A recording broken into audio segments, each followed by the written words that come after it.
Welcome to the Dear Entitled Radio Show with your hosts Nick Beardsley and Javi Mello. What's going on, everyone? I'm Nick Beardsley, and this is my co-host Javi Mello, and you're listening to Dear Untitled Radio. Today, we're sitting down with Shayley Bourget of Dayshell. Very excited to sit down and chat, man. Thanks for coming on and making the time. Yeah, man. Thank you for having me. Excited to dig into some details. Absolutely. So, as a musician, you've had really quite a legendary run to many people who know of you that isn't slowing down anytime soon. Like, you started out with Of Mice and Men, and that's a staple in the metalcore scene, at least. And then you pushed ahead into Dayshell with new music still coming on the horizon. So, like, you've been at music, you've been doing incredible music for years. Are we able to rewind and talk about your background and what got you into music from the start? Sure. Why not? Awesome. So what kind of brought you to say, hey, I want to do music for my career? Like, was there ever a moment that you said that, or was it just kind of you fell into it? Well, it's definitely a moment that I chose. Like my whole life, I wasn't really good at much things. Like, I played football, played baseball, hockey, soccer, and I was just kind of like your second stringer kind of guy. You know, I didn't have that fierce type of mentality that you need in sports that, especially football, to just destroy. I mean, I had a couple good years, but everybody kind of grew up and got bigger than me real quick. I kind of stayed smaller. I'm only a 5'9" guy, and everybody was like 6 foot, packing on weight. And back then, I was probably only like 5'5", right? Because I was playing Pop Warner, So, and everybody went through puberty before me, and I tried, and I got really into skateboarding, and I loved skateboarding so much. I mean, I beat my body up. I never got too good at it, but one thing's for sure, it taught me discipline. Getting up after you fall every time, try again. When you do that for however many odd years that I did it, it just kind of gets embedded in your brain. That's just how things are done, and that's how you get it. You just pick yourself back up. You apply that to your whole life. So in the mix of my skateboarding, I kind of met this kid in school named Chris Lorkovic that, I remember I was sitting at PE with him, and we just started chatting. He was like, I play guitar. And I'm like, dude, I play bass a little bit, or my dad taught me a few things on bass, and I want to get a drum kit. So fast forward a little bit more, we became pretty close friends, started skateboarding, and then I invited him over after I finally got my drum kit for Christmas, just to use shitty sunlight, broken heads, duct tape, broken cymbals. GarageBand. Oh, yeah. But I mean, back then, everything was a lot more expensive to get anything quality. Nowadays you can get an awesome guitar for like $300 and it'll, it's tour ready. You just got to put a little work into it. Yeah. But, I specifically remember our first practice ever. I wanted to be a drummer. I just loved the idea of hitting things. I had a lot of energy as a kid. So he comes over, I start playing drums. He's like, can I play the drums? I'm like, of course, man. You're my best friend. So he plays the drums, and he's better than me. And I'm like, dang, dude, you're better than me at drums. I mean, I barely just started. I knew the that beat that everybody knows. So I got that beat down, and just like your solid 4/4 pocket beat, but that wasn't going nowhere. He knew kind of fills and understood a little bit of metal and stuff. And I was like, why don't you just teach me something on guitar real quick? Because you're better at drums. I played the bass a little bit. I kind of know a little bit. So he teaches me like a few licks on guitar, a couple Blink-182 riffs, and it was that moment. Like, I don't know how to explain it, but there was like this overwhelming like energy that just was like, oh, I felt so like powerful, like I was just like, whoa. And that was it. That was like, I got to do this. And I just dove right in, and I was like, this is what I want to do. I guess I want to play guitar now because I love guitar, and started playing guitar. And throughout that journey, I got in a situation where we needed a singer, and we got one, and he quit. And then he told me I should sing because I was writing like the melodies and lyrics for him to help him.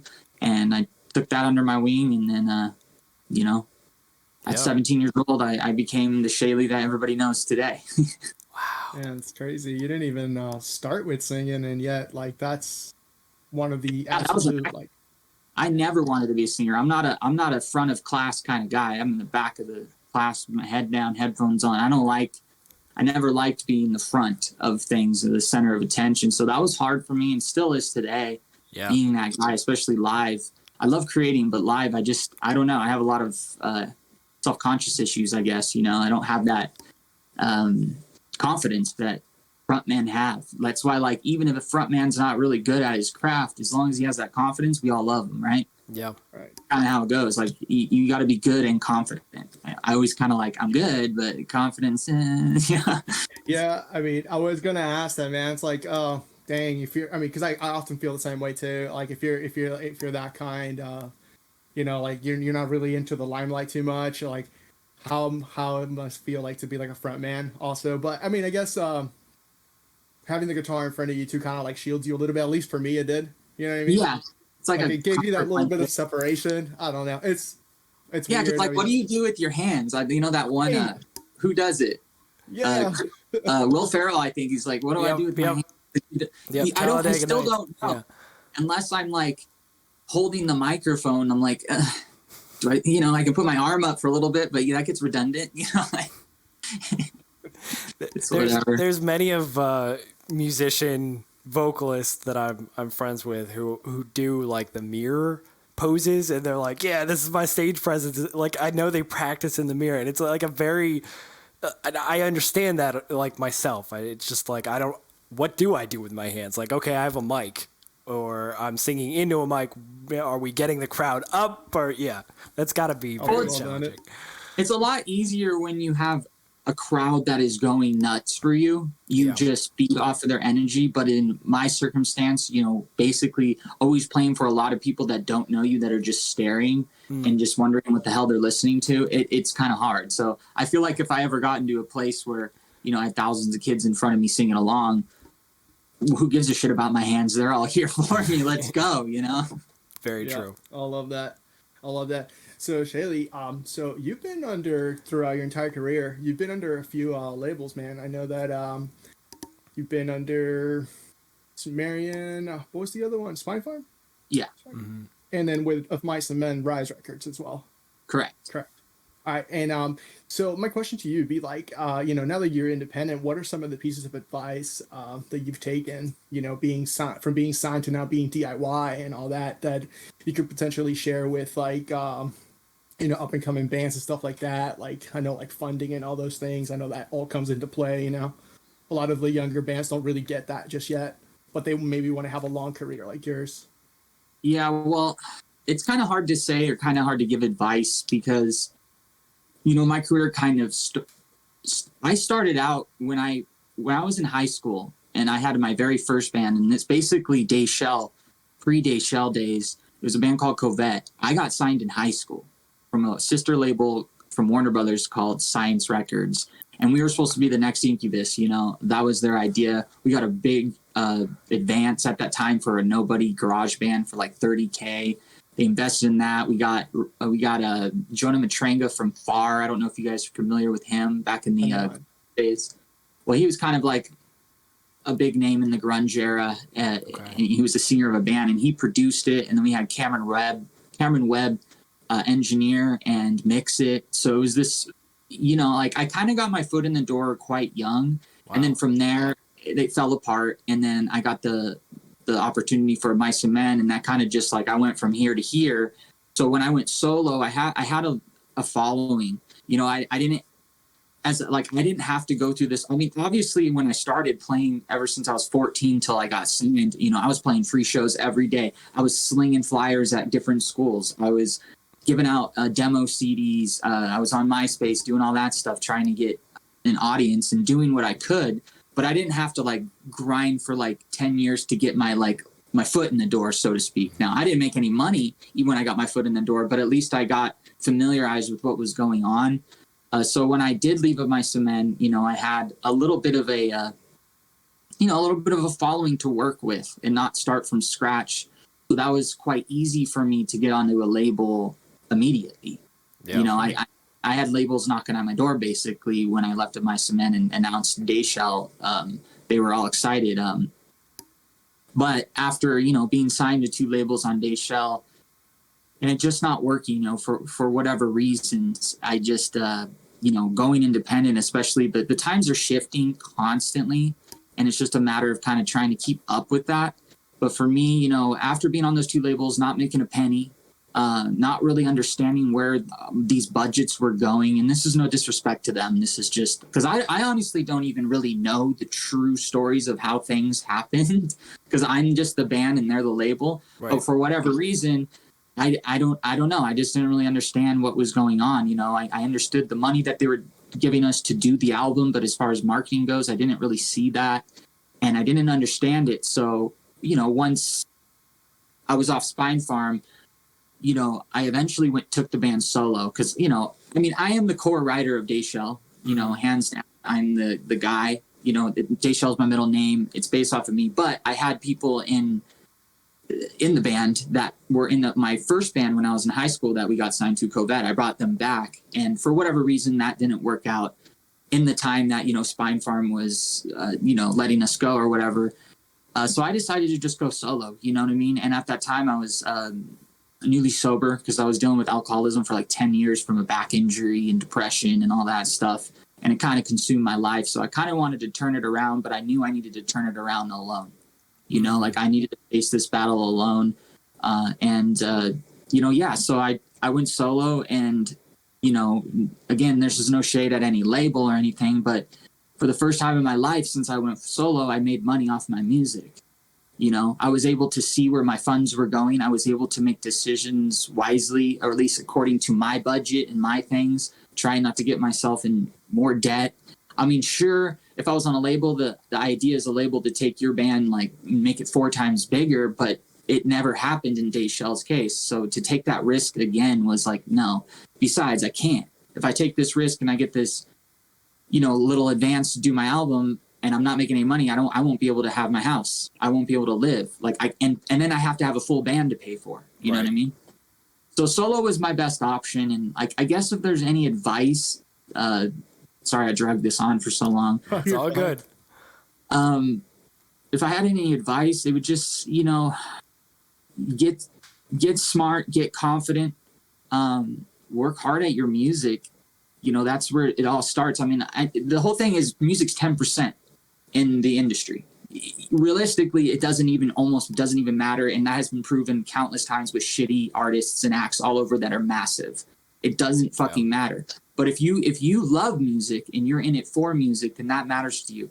Work on your craft, try to separate yourself from the monotony, and get smart online, because that's where it all happens. You can make more money at home sitting on your ass writing music than going out on the road and touring and selling merch now. Times should shift. I know that used to be it, right? Oh, the bands only make money on tour, on the road, and selling merch. That's not happening anymore. That's not where you make money. I never made money when I toured. I came home even or in debt every time. Merch debts, got a van broken down, only getting crappy guaranteed, flying overseas and debt over there with merch, all this stuff. Like it just sucks. So like, my advice is to get yourself in a situation online and within your circle, your band or whatever, your business that you're trying to start. Get that running. Get the wheels in motion. Get some recoup. Have some money coming in, and then think about touring. Because otherwise you're just going to go out there. You're going to spend $20K to start your first tour, buying a van and a trailer and the merch and all this, and you're going to come home negative money and be in debt for the end of time. It's just unfortunate, but that's at least from my view. Like, that's what I've seen and actually experienced. I would agree. Wholeheartedly with you. Actually, happened in my old band. Same thing, similar situation. We never got signed, but like similar situation. Toured nonstop, came back, malnourished, fucking broke. In debt. What, McChickens just aren't good enough? No, dude. I mean, just you have to sometimes pull like crazy. Long hour drives. You have to drink a lot of coffee, and that kills your appetite completely. So you don't eat as much. I don't know, at least for me. But back to what you're saying, dude. I completely get it, and I could not agree more. Even now, I see some of the kids that will in bands that'll come and to produce or whatever with me. They're all talking about getting their numbers online. constantly up. Like, oh yeah, we're not going to tour or play any crazy amounts of shows until we know that the numbers are reflecting on this too. And they're all worried about how much money they're going to make on their mechanicals and, merch drops, like how you can now do like merch to order online and all that stuff. So, I mean, it's in line with what you're saying. I do have another part to that question, the same question I asked you. This one is more in your experience, because I see a lot of these things are very tailored to Dayshell. Now that you are a solo artist, and I know that it's going better for you, and that's awesome, are there any pitfalls as a solo artist as well that you maybe? Oh yeah, I mean, there's pros and cons to everything. The pro of being on a label is the networking power they have. They can get you those magazine articles, they can get you those XM radio plays, they can get you potential cool tours and stuff. But even then, the con is that's still all a risk, that it doesn't really mean much. And you're putting your entire livelihood in the hands of a label that you don't know. You just met and you're having your management and lawyer talk to them. You don't know them. So they're going to always tell you that, whisper sweet nothings into your ear and say, we're going to put you on top of the list and we're going to do that. And that's a 50-50 gamble. You know what I mean? The moment they don't see something happening with your band, the moment they lose hope right then and there. They don't say nothing. You just find out a year and a half later, and then you're like scratching your head for a year and a half, and then you're like, oh shit, they're dropping us, or they're letting us go, and now we've wasted a year and a half of our life waiting for answers. So, but the con, I mean, of being solo is that not having that exposure or networking capabilities that a label has, but the plus of being independent is just absolute freedom, more money made. If you can learn a little bit of the ins and outs of what a label is and what they do and start getting some Spotify playlisting, spend a little bit in marketing and stuff, like you're going to be recouping 100% of your royalties if you write all the music. Like in my case, I write all my music. Now I have a new album I'm doing with Joey Sturgis. I'm paying him to do the album, but as far as that, like for the most part, I get 100% profit aside from the percentage that I give him. I don't have to split it with the label. I don't have to split it with 4 other bandmates, and I don't have to split it with this guy, that guy. Like you make more money, but when you get that money, you got to think smart with it if you can. You got to reinvest. You got to keep the wheels turning. So even though you're making money, you also need to be spending that money. And that's where it gets tricky. You have to figure that all out. A label doesn't do that for you. So it gets a little tough, but I don't know. I'm all for the independent route, in my opinion. I would love to be signed to a label or something. I think that would help. But I mean, from my experience and for who I am in my genre of music, that is kind of it's not very big. And, most labels never really knew where to place Dayshell. It's like, are they heavy? I don't know. Are they radio? I don't know. Like, what are they? What tours can they go on? They don't really, because they were throwing us on super death metal band tours, and we're like, we get booed and shit. And I'm like, God damn it. I'm so sorry, man. Let's toss. That must feel very discouraging. Absolutely get your frustration stuff. Wow. Yeah, it's all good though. I mean, I know who I am, and I know that I don't suck. So you're just booing it just because we don't have sludgy breakdowns. Like, get over it. Yeah, exactly. No, you definitely do not suck, sir. Your music's awesome. Yeah. So. Yeah. As an independent act, do you ever, when whether it's you're working or you're making these decisions on the back end, like you were saying, you got to organize, get your own plan. Do you ever fall into the trap of imposter syndrome? Like you look around and say, hey, this band's on, this band's doing this or this project's doing this, whether they're signed or not. Do you ever kind of like let yourself slip that way, or does it just happen on occasion? I'm trying to understand your question. So imposter syndrome, for one, let's specify what that means. Can you explain to me what that is? So imposter syndrome is like, I don't necessarily belong here. So I look around and say, I'm not good enough to compete. You're obviously very good, but everyone, like including myself, like even, when Javi and I started this podcast, there's the syndrome of, well, so-and-so does it so much better. Like, say the URM podcast, for instance, it's just been. Everyone knows it. It's a level like, oh man, we'll never reach that. You know, there's those thoughts that always creep in, but you more or less have to just do. Do you always do you get those? Yeah, do you get those like nagging like you can't do this thoughts? Oh yeah, it's funny you say that. That's a pretty loaded question. Yes, I mean I'm actually getting those thoughts recent, and it goes in waves. Like it's hard because not to sound like egotistical or super conceited or anything.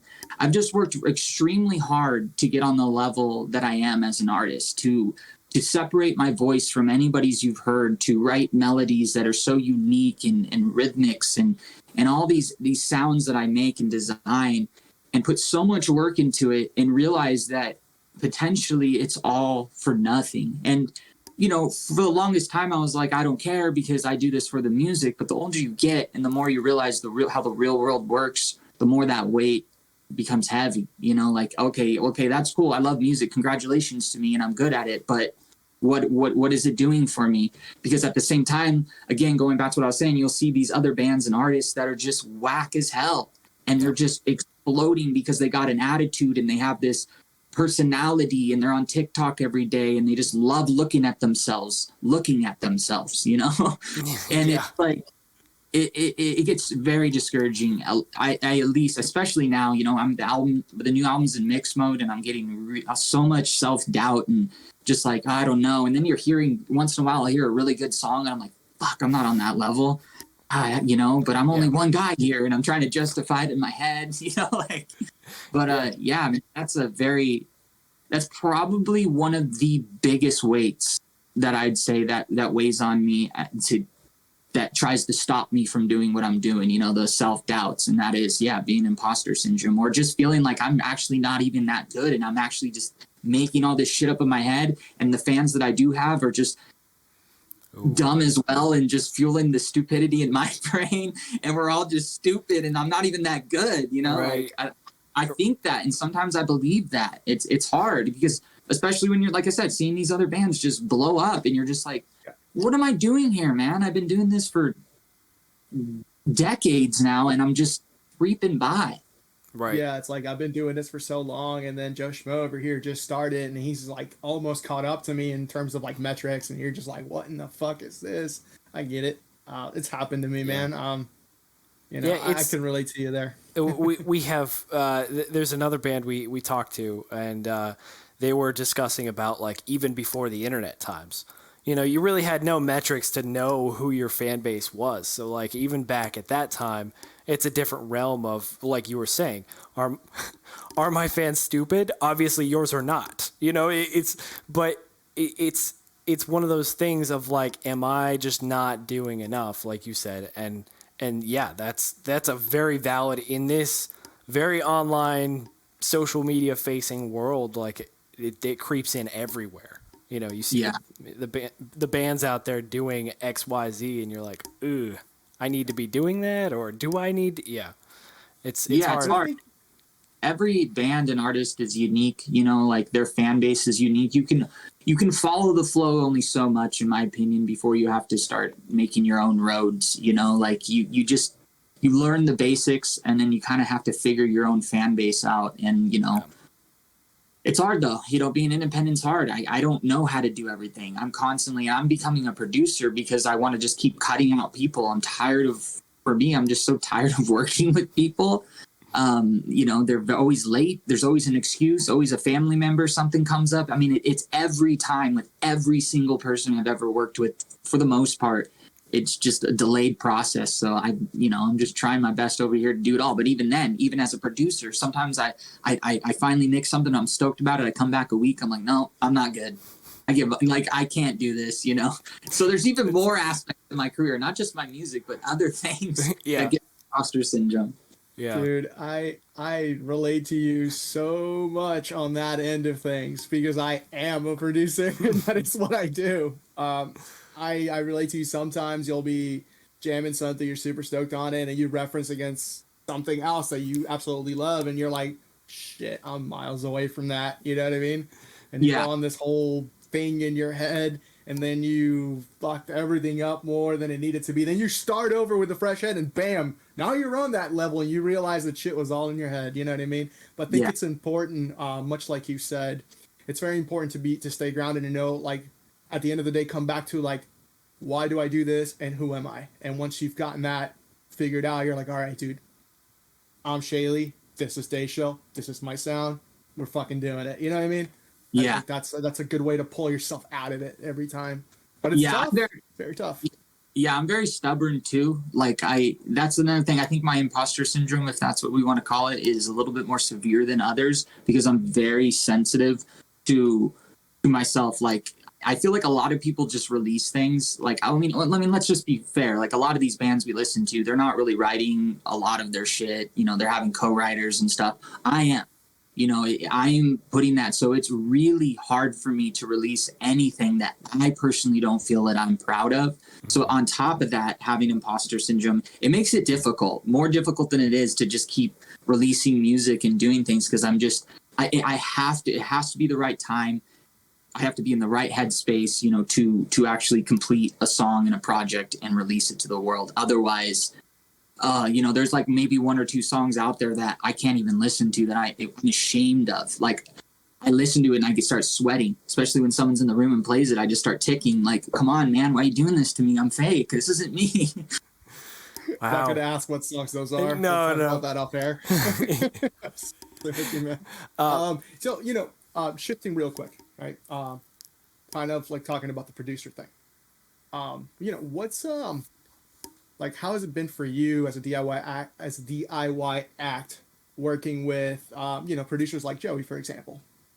I know he's mostly on the mixing end of things, right, as you stated earlier, and I know that you produce your own stuff, but how's that been for you? Has that gotten you into a better headspace sometimes, like when you're feeling a little bit down, you know? Well, I don't know. This was an interesting, you know, I just recently finished the album with Joey. Joey produced it.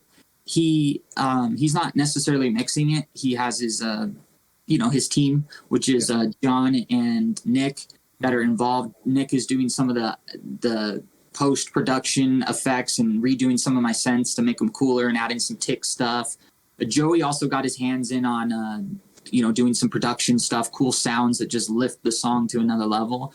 But as far as like writing the album goes, I wrote it. I tracked all the guitars in my studio here, and I had them all ready, and we didn't even change not one structure. He came in and helped me finalize the drums and add more to make them sound more like, I don't know, just more interesting at times. He tracked the vocals for me. Even then in there, like, we didn't change much there either. It was weird. It actually like tripped me out. Like, I'm still like,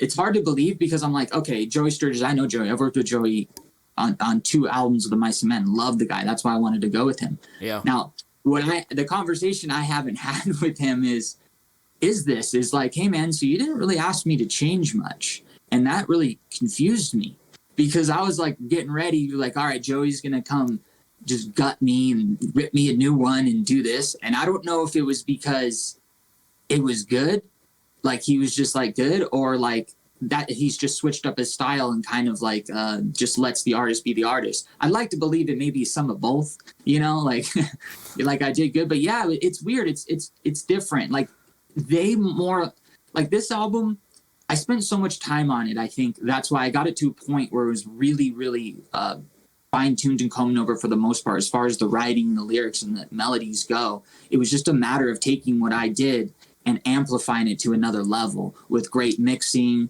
post-production, effects, all that stuff. So it's interesting. It's a different, it's weird. It's not like, I'm not bummed and I'm not like, you know, like negative about it. It's just interestingly like unique to like how I've done an album. I've done an album like this before, the first Dayshell album, where I wrote the whole thing and the producer just basically tracked us. But I went in the mindset with Joey thinking that he was going to gut everything, but come to find out, I guess I was good. You know, like here I am stressing for a year straight, just like, oh man, he's going to make me do this. Like, oh, okay, because I know him from the previous albums. I kind of like thought ahead and tried to do things the way that he did it. And I guess maybe I nailed it, but I haven't had that conversation with him. Dare I make a pun and say you nailed the mix?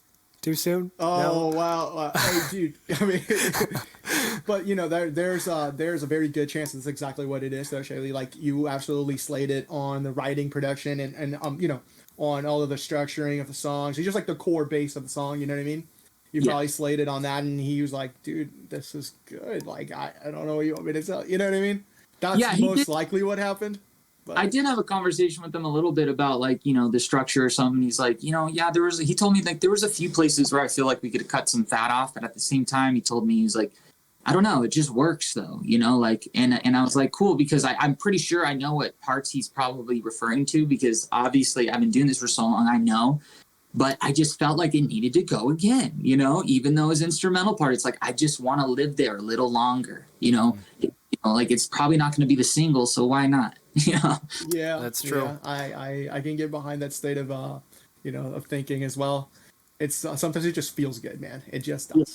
Yeah. But Joey and the team, they absolutely killed it. I had a very good time. I actually got hospitalized the day before I flew out there, and I was severely ill for the first 5 days tracking that album.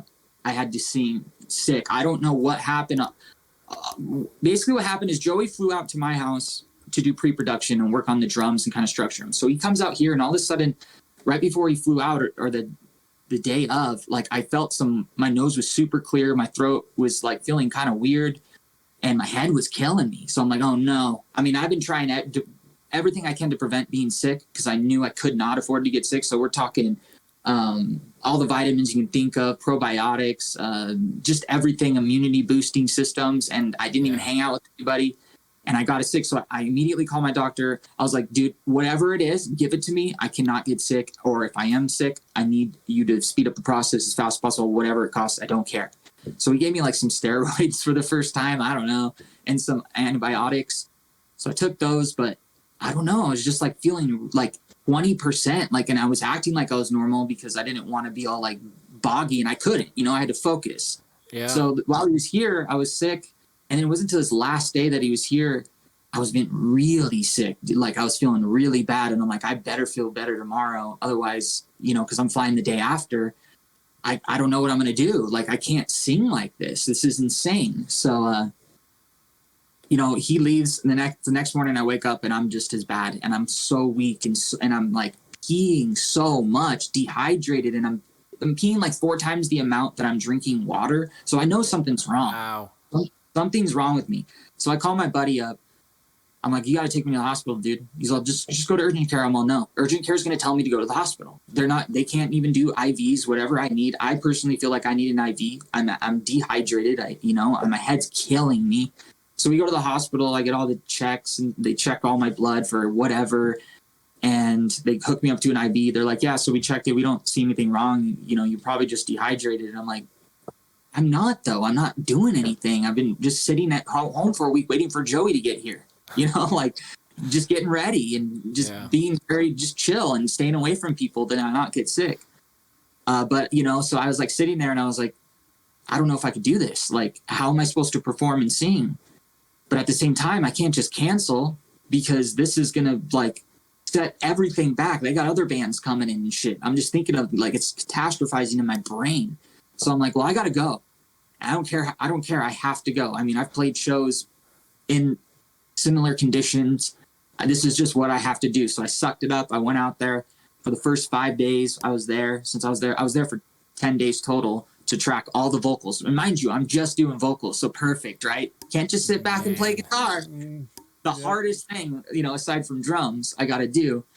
And I just did it. The first day I knocked out 2 songs, and then we just slowly went through the album, and it was very hard. I mean, dude, I was in a dark place, dude. Like, cause when you're sick and you're sick for so long, it does tricks on your mind, man. You're just like, I don't know what's going on. Like, I started getting really high anxiety, shaking, couldn't sleep, just stressed out, Oster syndrome. I can't do it. It was just destroying me physically and emotionally for like the first 5 days. And, but I pulled through, and then towards the 6th day, I started to snap out of it a little bit. And by the end of it, I was almost back to normal, and I was thankful. But I'm bummed, I'm bummed I didn't get to go in there, 100% healthy and aware to just destroy. And not that I gave the album any less. I just know if I was a little bit more coherent, so to speak, with my health, I would have been a little more anal and have more fun with experimenting with things, you know, and that kind of always bums me out. But nonetheless, listening to, you know, the vocals and stuff, I'm like, how the fuck did I do this? Like, how did I do this that way? Like, that was insane. And nobody understands because I look normal and we still don't know what happened to me. I must have caught some weird like virus or something. Possibly. So that's another thing. You're like sitting here, I'm like, everybody's probably thinking I'm just being a little baby right now, you know? Like, I don't want It's the concept of like, you know, oh man, I don't have a broken arm, but I feel like crap, and nobody can see that. But you know, trust me on this. I'm not wimping out, right? Yeah. But I toughed it out. You know, I had to. I knew it. Like my mom told me I shouldn't go. All these, you know, a couple people told me I shouldn't go. You know, this is important. There could be something really wrong, and I'm like, the show must go on. You know, that's how it has to go. I mean, it's not going to get done. Nobody can pick up my slack. I've been working years for this. I just have to do it. And I did it. So, but when it was over, man, I've never been so happy for an album to be over. You know? I mean, well, at the same time, you have to be able to almost champion that kind of mentality, right? And congratulate it and pat yourself on the back, because where most would have broken, dude, you pulled right through.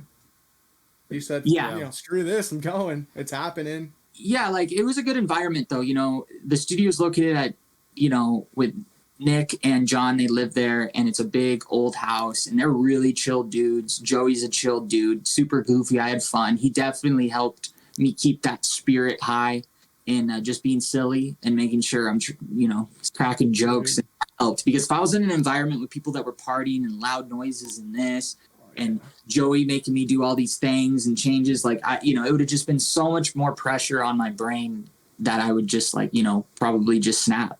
Like I was like, I'm waiting for it to happen. I'm gonna snap. I didn't snap. You know, like feeling like shit and just like bottling it all in and having to go sing for hours and just having that killing migraine and stuff. But you know, I was around good people, and those people respect me and I respect them, so they made it easier for me to hold it together. You know, hold it down. Yeah, we loved having him on the show.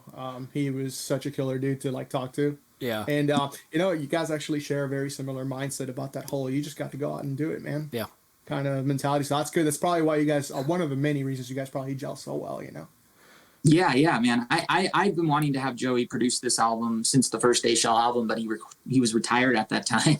And I was like, come on, dude, please. He's like, no. Come back.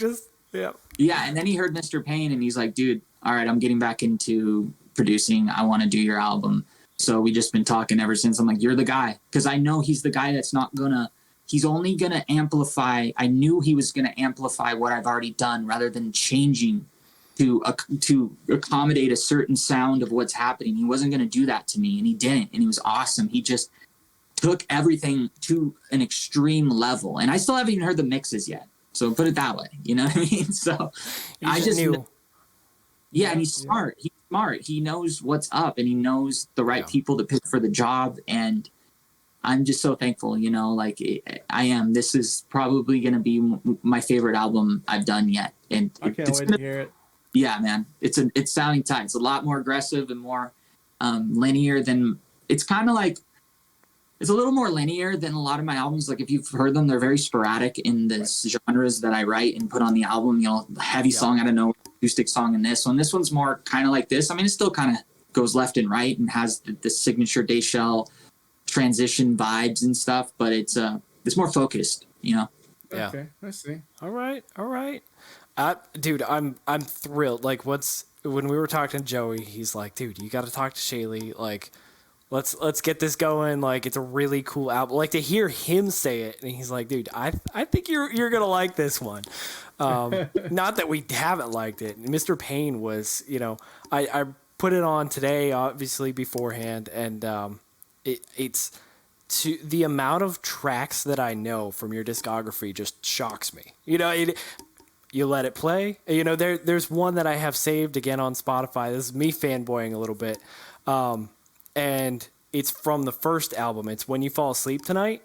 And I know you've gone back and forth about the acoustic and the heavier sound and stuff, but I was like, dang, like it's been That was 2013. It's been that long. I've followed Dayshell for that amount of time. It's cool. And I love seeing your growth. Yeah, man, the soft ones, you know. I don't know if you know about that song. It's a part of like a trilogy I have out. Because if you remember when I was in My Cement, the second album, The Flood, there was a bonus acoustic track on that album called When You Can't Sleep at Night. Yeah. So then I wrote When You Fall Asleep at Night. And then the third one is on Mr. Pain, and it's called When You Can't Dream at Night. Wow.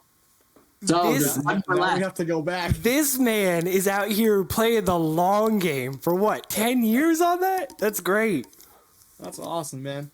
That's really cool. I love it when an artist puts that kind of thought behind things. Yeah. And I'm sure it was happening gradually. You're like, oh, dude, I'm going to continue this one here. And, oh, dude, got to happen here, too.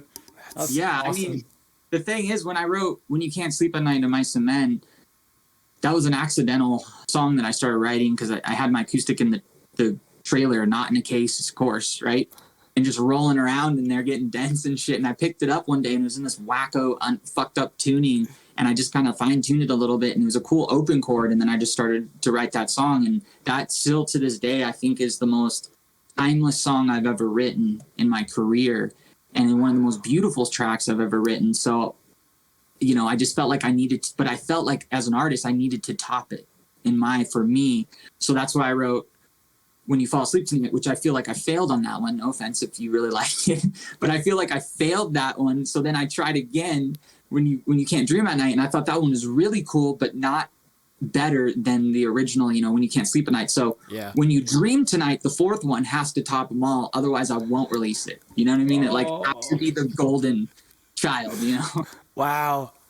That's incredible. Like, I never connected those dots. I know, you know, I'm probably not the only one, but maybe I'm in the dark. So I apologize for that. No worries, dude. I mean, I never it's not like a thing that I go out and say. I kind of you'll notice if you listen to my music a lot, there's a lot of Easter eggs. I use lines from other songs, you know, even from bands that people don't know about that I was in when I was a kid and released EPs. I'll bring them in, and it's just this giant, you know, discography of my life. And I like to bring things from the past to remind myself, or you know, whatever. Or sometimes I just can't think of anything else, so I just pull from my stock. Inspiration, man. Yeah, it's sitting, whether it's sitting in an unused demo somewhere or whatever it is. Yeah. So as listeners know, Dear Untitled Radio here, one of the main focuses of the show is obviously diving into your influences. You know, we've talked to you about your background, how you got here. I'm very intrigued. You submitted 3 tracks that you consider influences, and I really am excited to hear what you have to say about them. So the first one was Subdivisions by Rush. I mean, Rush is legendary.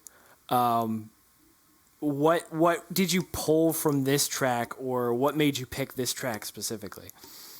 I mean, Rush is one of my all-time favorite bands. It was kind of like the band that I picked to be my favorite band when I was a kid. You know, when you started to find your own identity through music. That's cool. And I grew up on classic rock, so I'm very familiar. It was hard. I wanted to put Led Zeppelin, but I had to go with the one that I picked because I had to be different. You know, I didn't want to like the band that everybody liked. I needed to like something a little more off to the right. And they were something unique to me. You know, not only were they just different and technical, they're very diverse in their music and sounds. Interesting, weird lyrics, high vocals, and bass lines that just destroy you, drum lines, guitar lead. I mean, it was just the whole package deal. So the specific song Subdivisions, you know, like kind of what it's about, being just an outcast. That's just what I am. I've always been that way in my life, even to this day. And whether it's self-inflicted or not, it's just who I am. I'm just the guy in the back of the classroom.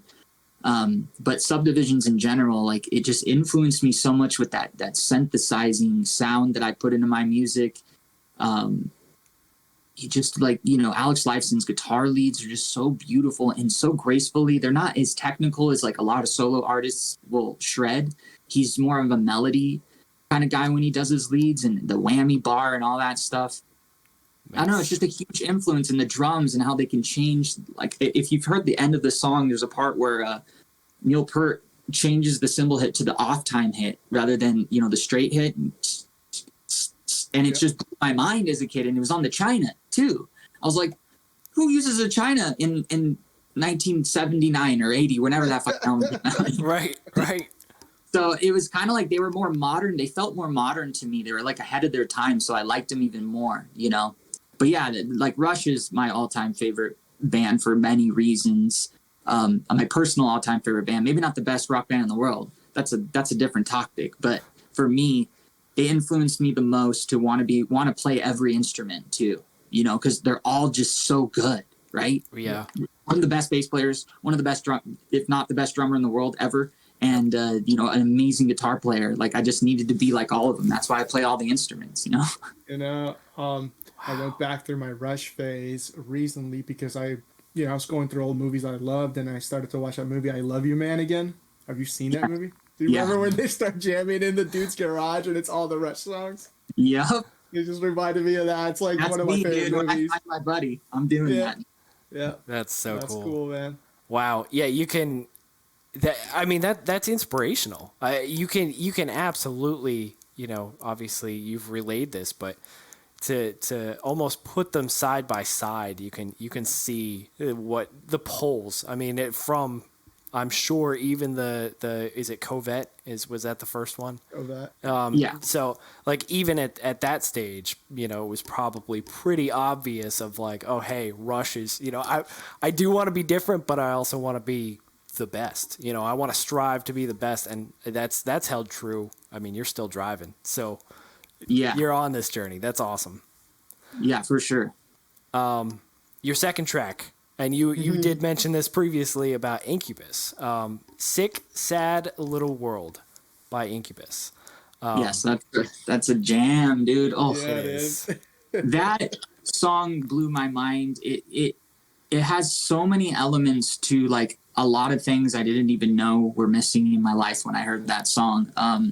But one thing that Incubus inspires me on, or two big factors, is, you know, of course they're all amazing musicians, everybody in that band, but the two things that stick out to me the most is their diversity in writing, to where, you know, when you listen to like Morning View or something, there's a heavy rock song, and then we're going disco kind of dancey, and then we're going acoustic, and now we have this weird instrument that he's playing, Chinese instrument, and you're like, oh my goodness, like these guys are insane. And it's like they don't want to just write, you know, a lot of bands just floor the gas, and then 10 songs later they take their foot off the pedal, and it's a bunch of songs that just kind of mold into one. Incubus was not like that. That's what they taught me, and that's why I wrote the way that I wrote and write the way that I write. Is very diverse, because I just personally can't just keep writing a similar song over and over. I have to break it up for me personally, and I just feel like wouldn't listeners want to hear what I have to offer in different angles of music, you know, writing. But another thing that really just because, okay, to let you guys know, my favorite thing to do as an artist is play guitar. Like, that's what I love. Like, I am obsessed with it. And not as good as I wish I could be, probably, because I have to focus on 20 other different, you know, instruments. Yeah, absolutely.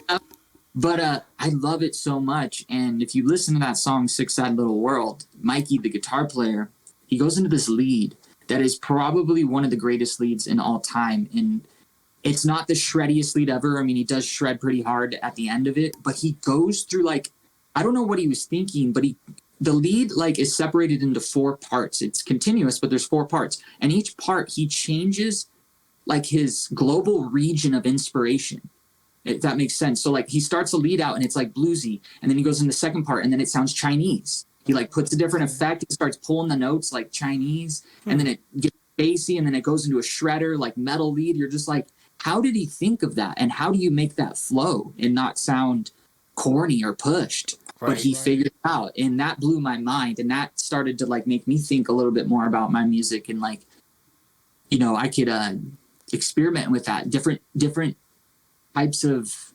geographical locations in my music in parts to separate. But, you know, obviously thinking smart about it and not making it sound corny, that's the hardest part, making it feel natural. So yeah, that band in general is one of my favorite favorite bands of all time. But that song in particular is just on a whole nother level and is like before and ahead of its time. Like it should have came out in the 70s with all those bands, you know, in my opinion, but it came out in whatever, 2000, whatever. Mm-hmm. I think one of the coolest things about Incubus, just to, you know, back up what you were saying, is and this is actually a parallel to Dayshell, in my opinion, from just the consumer's point of view. What ties everything together is the vocals, right? So, like, if I hear a Dayshell song, which I have heard, some of your music, that's one is here, the other one's here, then the other one's here.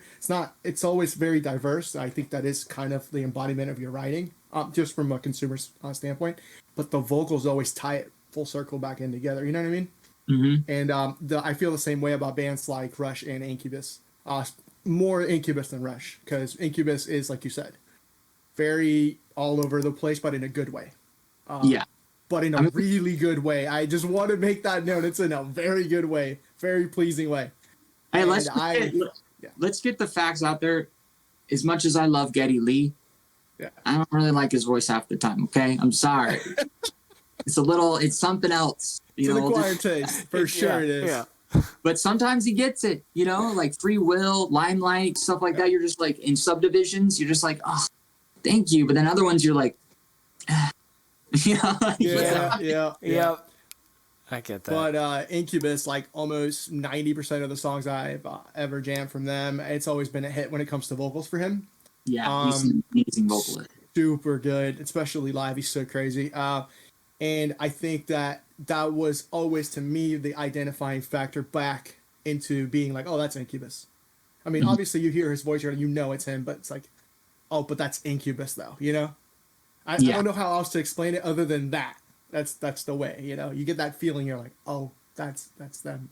All right. He has that voice. You know, it's warm, toasty, but then he knows how to get high sometimes, and he knows how to say those right words that just resonate with you in such a poetic way. I mean, he's an insane inspiration to me. That band, I think, was a huge band that shaped me musically, you know, the most. Obviously there's other artists and stuff that shaped me, but I think them as a whole, as an entirety of my approach to writing and the diversity that I have, it's all thanks to Incubus, for sure. Okay. Wow. I mean, and I would go as far as to say this, you know, it's a compliment to you, but I would go as far as to say the same thing about your music. It's like, I can hear you and I know it's you. You know what I mean? You have a very, like, your own tone of voice. I would dare say it's very unique in its own, like, right? You don't sound like anybody else. Like, you could blind test me on this, and I guarantee you I will pass it. I'm that confident. I can pick out your voice quickly and be like, that's Shayley. Like, very fast. That was the plan. I've always wanted to do that, and it's both conscious and unconsciously happened. Like, my voice there's certain things I do deliberately, and then there's more things than I do deliberately, like undeliberate things that just shape my voice. It's just the way that I sound. I can't help it. Like, I have to pronounce words the way that I pronounce them in order to sing it high. So it creates a different sound, you know, like, and two, I don't want to sound like anybody. Right. You sound like you. Yeah. I have my influences and I love a lot about what they do, but there's not like one vocalist in the world that I go, I just wish I just sounded like him the whole time. I think maybe the closest vocalist to that, if there is Jared Leto, you know, in his first few 30 Seconds to Mars albums. Like, man, it's almost perfect to like what I wish I could sound like. But even then, you know, of course I want to be my own. But yeah, it's just, I kind of just take pieces of them a little bit, or what I like. And I don't want to sound like me. I don't want to sound like the popular band. I'm not one of those bands that, you know, no offense, you know, Bring Me Horizon releases a new song. I'm not going to try to rip that off, you know, because everyone else, I'll let them do it. That's fair. I love that. I think that's super cool. You are this third song, Nick. Yeah. Well, yeah, we're getting there. I do just want to say though that, you know, the more we talk to you and the more, you know, you describe the influences, you're a very, very much a student of the craft, because you how do I put this? There's those prog metal bands that, you know, never come out of the basement, and they're so technical nobody's going to understand it because they've been looking at XYZ and like, I want to do this and be this fancy. But you have conveyed pieces pulled the inspiration, and it's not, obviously a direct technical copy by any stretch, but you can see it in your work, and you want to be that level. You want to be the best, and you're just always learning, and I think that bleeds through in your art, and this is eye-opening for me. This is very cool. Yeah. I mean, that's the whole like idea, like I have to be me, but I can only be me with my influences. Like without them and the proper influences, I feel like I have a good ear for what I believe is good, and we have no like limit of genre. Like, there's certain genres I like less, but I pull stuff from other genres, pop a lot, hip hop sometimes. Like you wouldn't notice it, but while I'm writing it, the only reason why that beat came to life is because of a hip hop song I heard. But then I put metal guitars over it, and it just changes into everything. So it all comes together. But yeah, I totally agree with you. Like I am a student, and I'm constantly trying to learn, and it's never gonna you're never gonna learn enough. Because there's no like limit to being enough. Yeah. Because it keeps changing, and people keep evolving and pushing limits, and then you want to see what you can do with those limits in your way, every single day. Yeah. It's always about how you could do it in your way. And I think, just real quick, I know you were saying how like sometimes, they can't figure out where to put Dayshell, but that's what I think. I think bands that are really unique in like a really cool way, I full on believe it's just a matter of time, because those types of bands, once they break that mold, they never come down again. They're there, dude. Like that's holy shit. That's that, I'm hoping. That's what I'm holding on to. And if I not, want this for you. So if I hope that happens, but if it doesn't, I don't care anymore. The older I get, the more I'm just thankful that I'm able to pay my bills and write awesome music and meet cool people, here and there, and do this. I mean, of course, I'd love to be financially stable on every angle all the time, but I think too, I know this is a little off topic, but I think it's important for artists to struggle. And if you guys noticed this trend that happens, I wouldn't call it a trend, but just kind of this is the inevitable, like, and this is not putting anybody down, so to speak, but I feel like bands that get successful for the most part, they get successful off an album, right? And they blow up. Then they do their follow-up album, and it's just as good, if not better. And then it tails off. And then the albums just start getting worse and worse and worse and worse. And I think my theory is they were struggling to get that breakthrough, right? They got the breakthrough. They were living off that steam, wrote the follow-up, but then now life got comfortable. Now you have your kids. Now you have your bills paid for. Now it's turning into a job. You have to be here. You have to do that. You lose that drive. You lose that excitement and angst you once had. And I think that's why I'm still at the level that I am, potentially, depending on who's listening to my music or critiquing it. I feel like that's why I'm still doing this and I'm still here, is because I haven't had my breakthrough and I haven't been comfortable yet. I'm fighting. I'm trying really hard every time I release music to be the next big thing. And you're hungry, yeah. I love that. It is a different type of drive when you're hungry versus comfortable. That is factual. It's true. Yeah. I'm scared. I'm scared to be, if I get to the point where I'm comfortable, that I'll lose it, because this is my identity and my legacy is way more important than paycheck. I want to leave behind. I want to be a legend, not just somebody that was wealthy, but a legend that helped inspire a whole generation of people. Like that to me is the ultimate form of success, whether I'm rich during my lifetime or not. To leave this world knowing that I left them with a discography that people are just gung-ho about and creating new bands inspired by, like, that would be amazing. That's the goal to me. Yeah. You want all the 4 fans of Dayshell PR, EPKs going out. You're waiting for that day. I like it. It will happen. It will happen. I mean, dude, you've proven constantly that and like you said, man, you're persistent. You keep doing it. So I full on believe it will happen. I cannot wait to hear Pegasus. Yeah. Question, is it Operation Pegasus or just Pegasus? It's just Pegasus. The GoFundMe was called Operation Pegasus because, it was the operation. An operation, yeah. I know, it does get confusing. I thought about, should I just call it Operation Pegasus? I'm like, nah, Pegasus is just so much more classy, Yeah. So real quick, the third track that you gave us, Glassjaw, Ape Dos Mil. Yes. That song, that is a very huge influence in developing my voice. I know people at times can say, like, your voice reminds me of Daryl from Glassjaw, or you remind me a little bit of Chino from the Deftones and other people. But it was Daryl from Glassjaw, the lead singer, that changed, like, everything about how I thought about singing.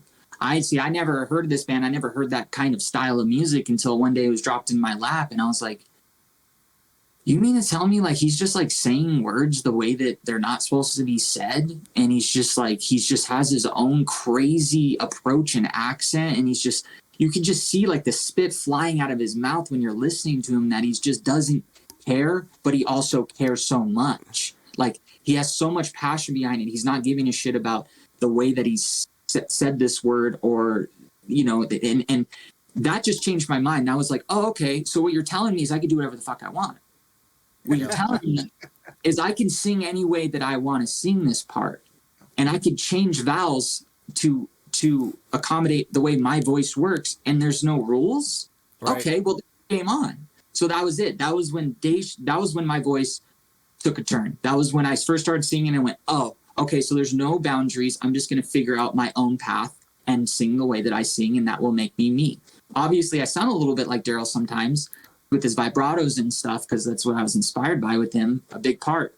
But if you notice the way that I sing, a lot of people say, it sounds like you have an accent a lot of times. And I'm like, yeah, I know. Like, I do say things weird, but it's not necessarily premeditated. It's, again, going back to what I said, like, there's a lot of times that that's the only way I could sing the note, is I have to sing it like that. Otherwise it breaks out, or I got to change it or something. It's just, you know, this is a strange piece of equipment that you don't really, it's just every day's different, you know, and every note is different, even though you sang it. But in context of this song, it could be harder to sing. Why? Nobody knows.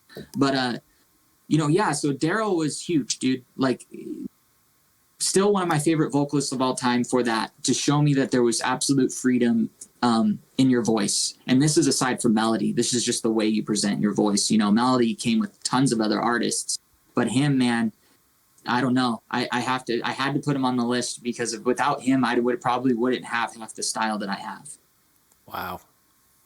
That's, I mean, he is that guy, though. Like, you know what I mean? He is that guy. Like, much like yourself, much like Brandon Boyd, you could spot him out quickly. When Head Automatic first came out, immediately I was like, wait a minute, it's that Glassjaw singer. You know what I mean? Like, the first time I heard it, at least. I don't know. I don't even know which band was out first. I think Glassjaw was, but it was one of those things where immediately it clicked in my head. I was like, wait, is that Daryl Palumbo? Are you kidding? Is that him? Then I researched it, you know, freaking 17, 18-year-old kid looking at him like, oh, shit, yes, it is, dude. And, bro. Yeah, he's mind-blowing, dude. I mean, I wish he would have done more. You know, I know he's still with Glassjaw, but it's weird. Like, the guy was so talented, and I don't know what happened in his life. Maybe he was just kind of over it or whatever, but I would have loved to heard a lot more melody from him, you know, and I wish he would have stayed with Glassjaw a little bit longer too, because that album, that's something else. I mean, that's revolutionary. I mean, most people in Southern California, especially people from my generation, that's all of our favorite band, you know. People got the tattoos, the Glassjaw tattoos, 1999, whatever. And yeah, dude, that Glassjaw still will go down as, you know, Daryl in general is one of the greatest singers of my generation, hands down. Whether you think he's perfect pitch or not, doesn't matter. It doesn't matter at all. Like I said, he just does. He cares so much about what he's trying to say in the song that he doesn't give a fuck about, like, nailing it every time, which made it so much more powerful to me, and also made me feel a little bit better about how I was shitty at singing. You know, I was like, oh, so I could be out of pitch a little bit. Just be confident. Let's go back to that word. Yeah. More about the message for him. I totally get it. And yeah, it busted all the rules for you. There's some musicians in my lifetime that I've listened to that I've noticed, like, oh my God, you can absolutely destroy the rules of music theory and all this. Okay, say less. Got it. Yeah. Let me go ham. Yeah. Yeah. I get it. And I'm actually, Awesome feeling. I'm going to try, because I think this is going in the same direction. I'm going to try to incorporate this question in here of, you've been in the industry, you've been bands, labels, everything. If someone, you were to give advice to a band starting today, and they want to have as successful of a career as you, and long lasting, is there any specific advice you could think of? And I think we can pull easily of do what you want. There's no limit. You can do whatever there. But is there any specific advice that you could share to a band starting from square one and say, I want to be like Shayley. I want to be like Dayshell. What, are there any drivers you have? Man, I don't know. I kind of answered that question earlier, but I get what you're saying. I think the most important thing before everything else is to enjoy what you're doing. Like that's especially when you're beginning off, putting that much pressure on yourself in the beginning to do this and got to be on this level and that, you will lose touch with yourself and you will fail. It's a balance of having fun and doing the business side and learning, you just have to, and you have to be committed, like you can have self-doubt, you will have self-doubt, but you can't doubt yourself. You know what I mean? If that makes sense. Yep. Yeah. You can have those, you will, and those are healthy because that means that you are nervous and you want to be the best. So you're always going to come. When you care about something that much, you're going to get nervous. You're going to have doubts, but you cannot doubt yourself in it as an entirety. You have to just go for it, man, and have fun. Because one thing that I learned is I didn't have a lot of fun on my journey. And it always bothers me. Like that's something that always bothers me. It's almost like I wish I could go back in time and do it all over because I had the wrong mind state. I was surrounded by the wrong people. I was making decisions or going with flows that I didn't really agree with that were penalizing my my emotional state, at that, like it was at the expense of that. And it, to me, like those moments in my life probably set me back. I didn't realize it. But, now that I'm in a little bit better place, and it's still hard as hell. Don't get me wrong. It's not easy at all. If anything, it's harder. But I'm a little more self-aware of trying to enjoy and trying to find that balance and just be thankful for where I'm at. Like, do I need to be the biggest band in the world? Because when I was a kid, when we all started this, I bet you we all said this to ourselves. I want to be famous, but if I'm not famous, if I could just pay my bills and have like a car and my girlfriend and shit, I'm good, right? 5 years later, you forgot you said that to yourself and you're worried about the mansion and all millions of dollars. But realistically, we got into this telling ourselves that we would love to be famous, but at the end of the day, if I could just pay my bills off of doing what I love, I'm cool. Well, I'm there right now. So what am I bitching about, right? You got to remember that conversation with yourself more often. Yeah, that's absolutely I love true. that so much. Yeah. Coming from a point of gratitude is always a thing that keeps me very grounded as well. I'll talk to Nick all the time. He's one of my best friends, so we talk all the time off camera about like things, just daily life stuff. And I'll always be like, "Yeah, dude, I don't know, man. It's got a slow grind right now coming up. I don't know, man. Blah blah blah blah. It's not this, it's not that." And he'll just be like, "Yeah, dude, but you're stoked to go to work every day, right? Doing what you do." Ain't that the right? truth? I'm like, yeah, you're right. You got it. Sorry. Yeah, reminders, man. Remember, gotta have fun. You gotta remember, if it gets too overwhelming and you find yourself slipping and turning into a crazy person and it doesn't end, then you need to reconsider. Like, is this really what I love, or is this all I know? Yeah. Yes, sir. Because for me, this is all I love and this is all I know. I don't have a choice. For me, if I get in those dark places, well, I better pull my head out of my ass real quick because nothing's going to change until I change, Right. Everybody's different. Everybody's unique in their own ways. I've just, in my position, I just been doing this for so long. What the hell else am I going to do, Yeah. Yeah. And you work really hard at it, and I can tell, just from our conversation, I can tell you've been through it a lot. Yeah. And I know you worked really freaking hard at what you do, and I can only imagine I wouldn't say literal, but yeah, literal blood, sweat, and tears you've put into everything, all the way from your time with Covet was the name of the band all the way till now, man. Like it's incredible. I mean, and Shit, I wish we had more hours in the day just to pick at your brain even more. Like, dude, tell us more. Like, you have so much like knowledge to like share. Yeah, man. I'm here. I'm not doing anything today, so keep it coming. Perfect. So let's dive in and potentially get a little more detail based on what you can share of the new album. Is there a set timeline for this? I know you're in mix and production, and you're kind of waiting on that to all filter back, and then obviously you independently have your own kind of marketing, promo phase, release cycle all lined up, I'm sure. When can fans kind of expect to hear or see some of the inklings of that? Well, I only got one mix so far, and just like every first mix, there's still like a lot of kinks to work out that will work out and then apply to the other songs. Just fly everything over. But once that's mixed, I'm kind of like hesitant to decide things because I don't really know. We kind of have the first single picked out between Joey. Joey wanted this one. I wanted it too. But I just don't know, because like I haven't heard it in all its glory with all the cool stuff that they've added. I don't know how I feel. So I'm kind of like waiting till I can like sit in and experience my album after all said and done and kind of pick it out. But yeah, it's in mixing. We're supposed to have that wrapped up by the 15th, hopefully. And then from there,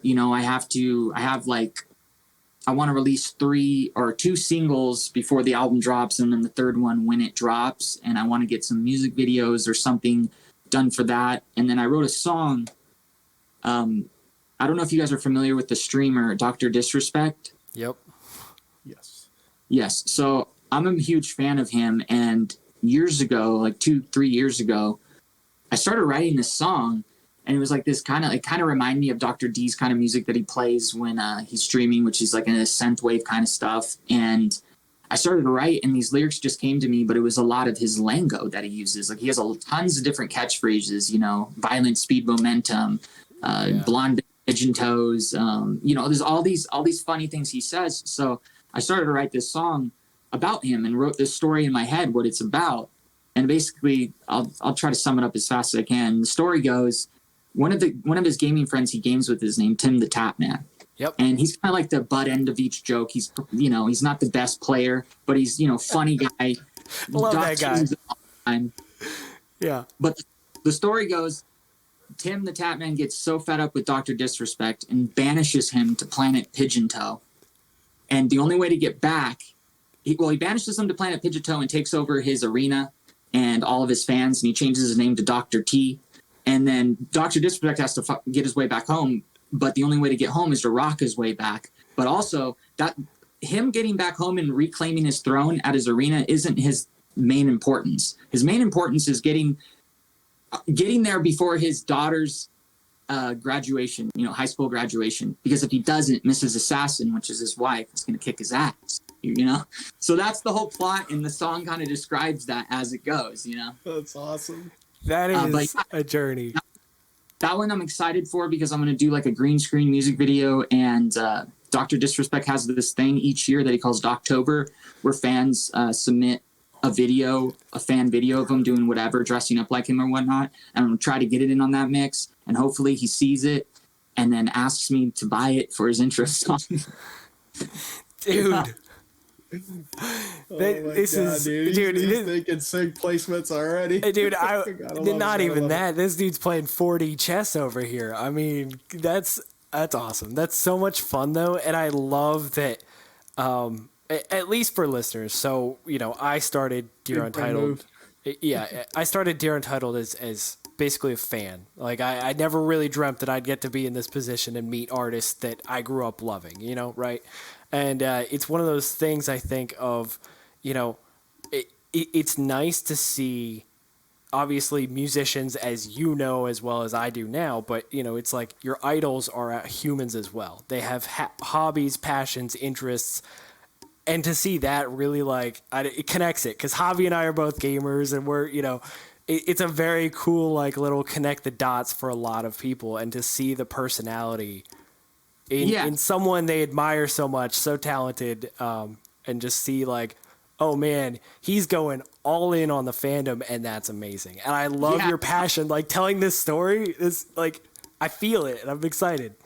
Yeah, man. I mean, I know it was a hard gamble. Like, should I do this song on the album or should I do it a one-off?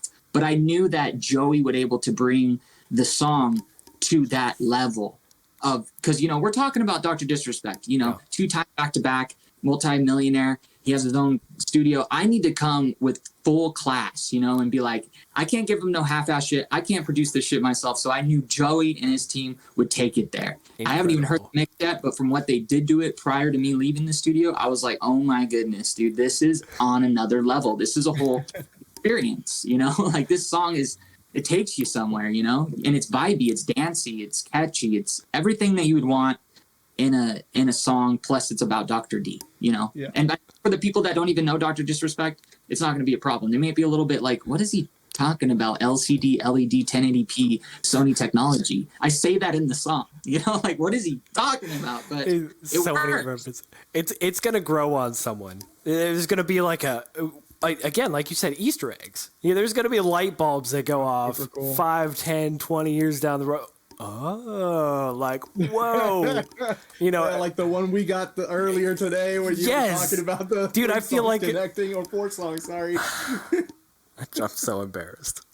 No, it's all good. Yeah, but yeah, that one's going to be a fun one. I want to have fun with that. Do a goofy video with the green screen, dress up like Doc, do his little dance. I'm going to have to work on it, though. I'm not very good with my moves. That's amazing. I love this. And I'm very much looking forward to the album for sure. Again, when Joey said first of all, when Joey said he was back, we're thrilled, right? And when Joey's like, I'm working with Dayshell, you got to talk to Shayley. Yes. Yeah, you know, like I want to see what he's after 10 years, you know, he comes back, doesn't even sound like he missed a beat. It does not in anything he's doing, and you know he's gotten better. He just hasn't necessarily shown it, you know, like there's no work in between for us to be like, oh yeah, Joey's no, dude, this guy is just, you know. Well, I think a big part of his growth is, I've had this discussion with Joey, and it's kind of a funny one. I'm all, dude, you do realize you fucked it up for all producers, right? And he's like, what do you mean? And I'm like, well, you're like, from my understanding, you're the guy that was like one of the first people that blew up that was like, hey, I'll produce it, I'll mix it, I'll edit it, and I'll master it. So now every goddamn person, that's what they have to do, all those to live up to his standards, you know, right? And we're just like, you know, and it kind of took, he kind of took the whole, it's funny, like, I'm not talking shit on him, so please don't take it that way. No, but it's he did that, and he took the whole definition of a producer, he took it away. It doesn't exist anymore. If you're a producer, you have to be able to play guitar, write, record, edit, mix, master, do the whole shebang. That's what a producer is in our modern day age. Producers weren't that back in the day. Producers were an outside ear that you would hire them. They knew, they would listen to your music. They would analyze and they go, okay, I'm going to hire this guy in this studio, this guy, these violinists and this, and we're going to make the best album ever. I'm going to oversee the whole thing. I'm not touching any instruments. I'm just going to be, you know, producing it, right? But the word producing means. Yeah. So I think a big thing in his growth is he was able to finally get into a place where he didn't have to take on 100% of the weight. He could now focus on being a producer rather than burning his ears out, editing vocals for fucking 3 hours, editing guitar, you know, mixing, figuring out this problem, dealing with people's notes and stuff. Like he can actually sit back and really soak in what's happening and make decisions based on what's best for that song or album or artist, you know? And I think that's where he took it to another level, because he's been training people along his way as well, has a good team, and now he's able to be that guy that I think he's always wanted. And it does. And I totally agree. I'm like, dude, I get it. You know, the best producer is someone that is there the whole time, but not dealing with all the problems. He's only dealing with the solutions, right?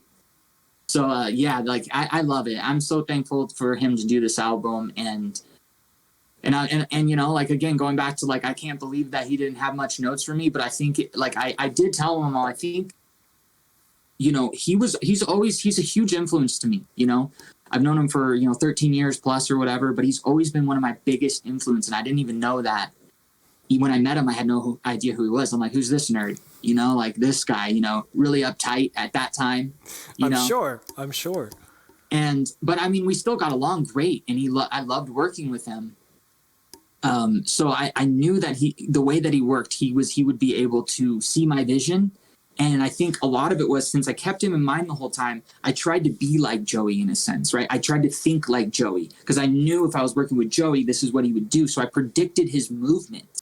So I think that's why we got to the place that we were when I went in the studio. I didn't have to re-record any guitars.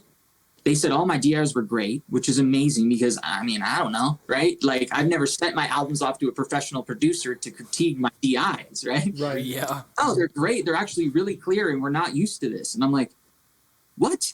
All right, let's go.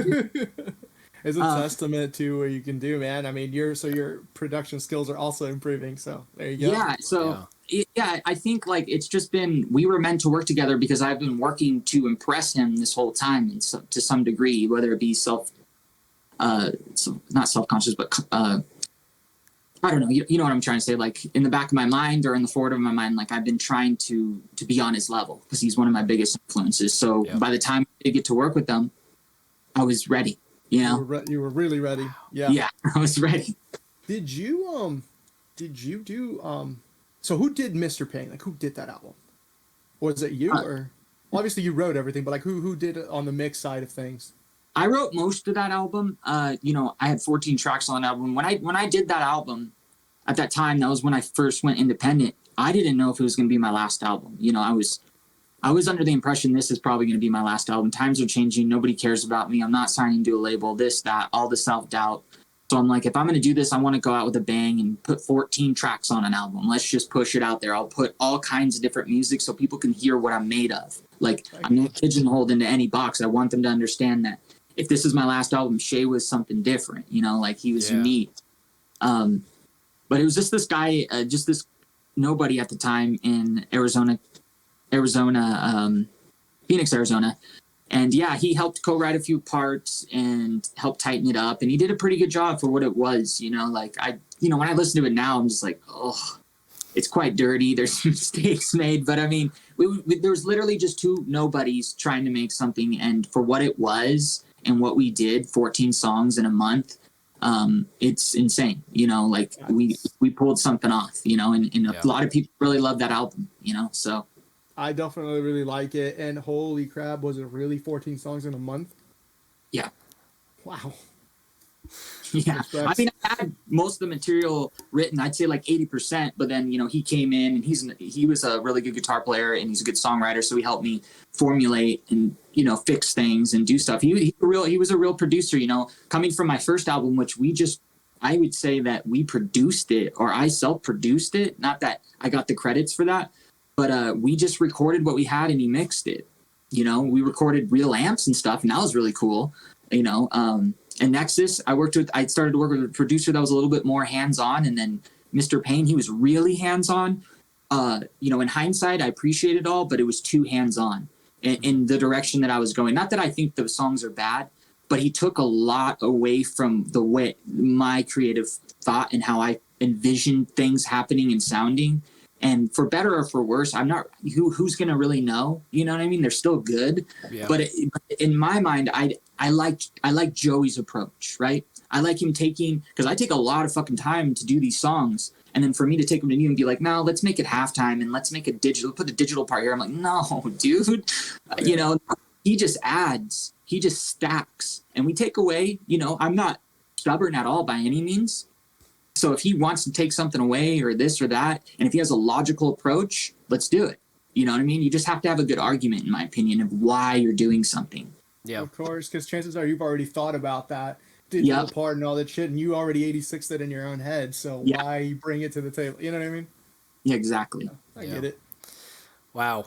Well, I wanted to publicly put the offer out there before we kind of wrap this up that if you would like to come on, and we briefly discussed this with Joey, if you would like to come on and do a track by track of the new album, whatever that may be, or even pick a couple, killer.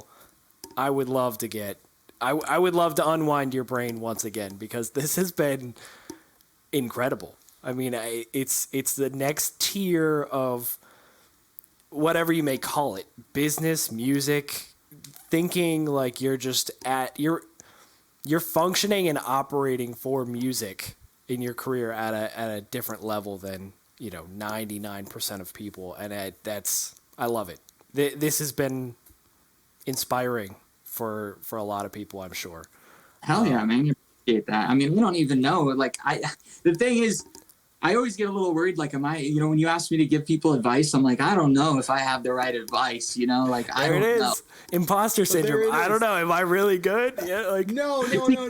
But there it is. That is the right advice in and of itself, because you're just being you at your most honest form. And that transparency, that's what, that's true. That's what counts. Yeah, I'm just the guy that will always be old school in the sense that I'm for the music.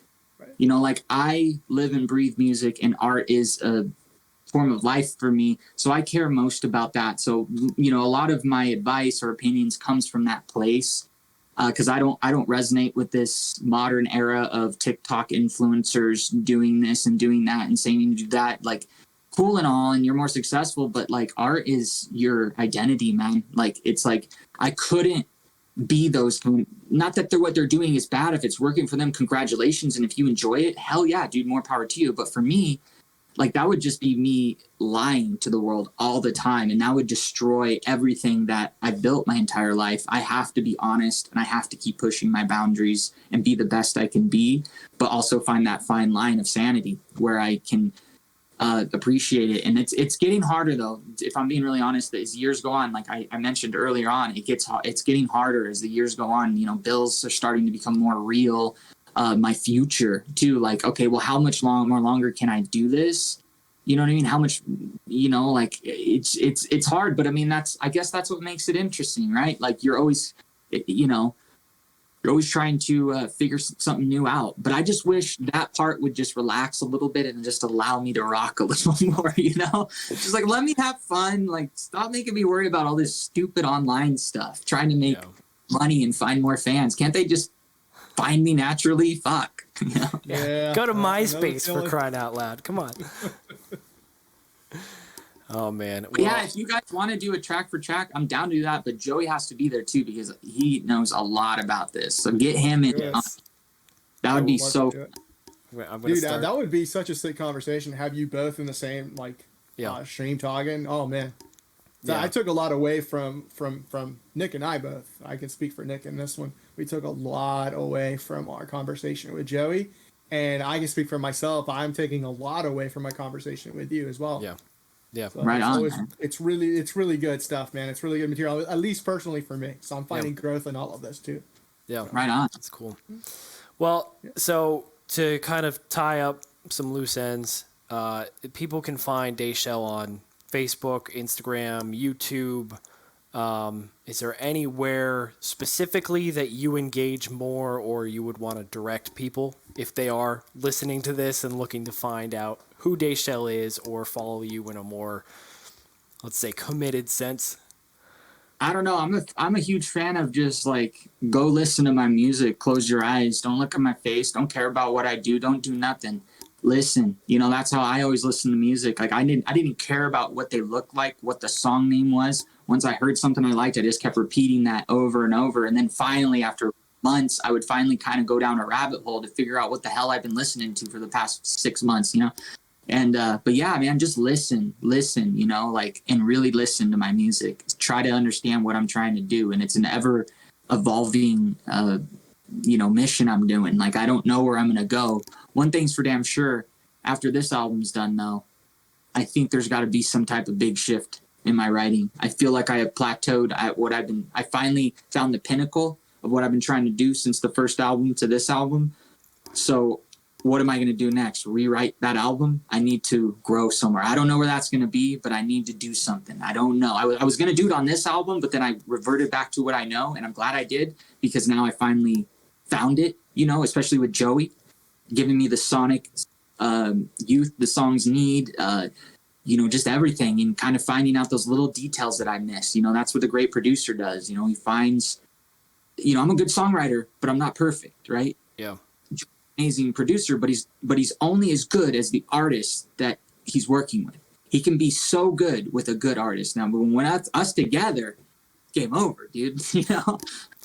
And let's hope so. I'm so excited. Like this is, if this doesn't make listeners excited for the album, I don't know what to tell you. For the next album. Yeah. Yeah, no, Shayley, for the next album, we just got to listen to more Incubus, and we got to listen to more Rush, and definitely more Daryl Palumbo. You got to listen to Glassjaw Bunch. Yeah.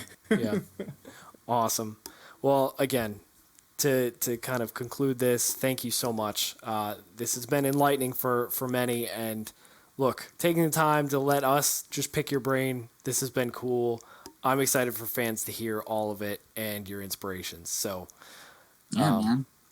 Until next time, to the listeners out there, this is Nick Beardsley and Javi Mello and Shayley from Dayshell. Yeah. Thanks, guys. Thanks for tuning in to Dear Untitled Radio.